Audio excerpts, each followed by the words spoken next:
I ćao svima, danas ću vam pokažem kako da promijenite start dugme na Windows 7. To što treba da uradite jeste da skinete mali program, znači ostavit ću vam link u opisu klipa kao i uvek. I kada skinete taj program dobit ćete jedan fajl koji je potrebno da se raspakuje. Znači da biste raspakovali ovaj fajl potreban vam je program WinRAR ili 7zip ili bilo koji program koji može da raspakuje neke ovakve fajlove. Inače ako imate neki od tih programa idemo sad desni klik, idemo extract files ili extract here, svejedno, i znači dobijemo ovdje jedan folder.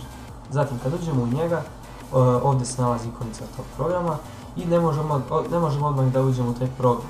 Zašto? Zato što ovdje piše .exe1. Idemo, znači još jedan kliknemo na to ili jednostavno ovdje u desni klik rename, odnosno preimenuj i izbrišemo ovdje jedinicu. Kliknimo yes i sad uđemo u program. Tako. Onda kliknete na select and change start button i sad je potrebno da nađete gdje vam se nalazi dugme ukoliko vam program nije sam pronašao.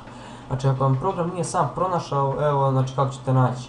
Znači kao što ste već vidjeli, meni se ovaj folder nalazi na desktopu.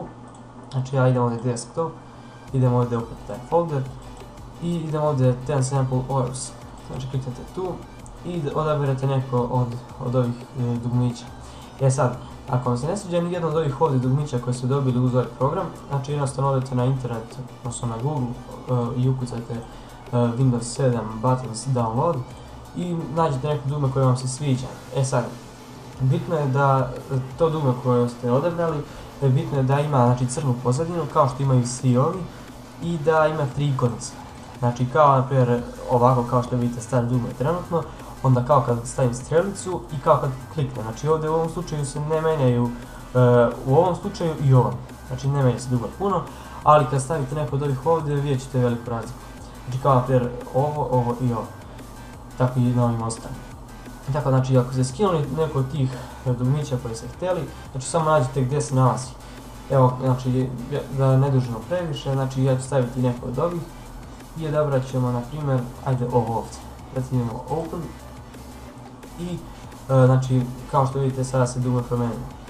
Znači evo vidite kako izgleda sad dugme, kako izgleda kad stavim strelicu i kako izgleda kad kliknem. Znači o tome sam vam prepričao.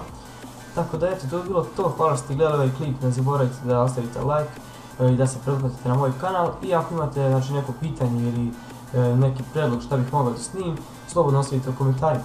Tako da eto, vidimo se u sljedećem klipu i to je to.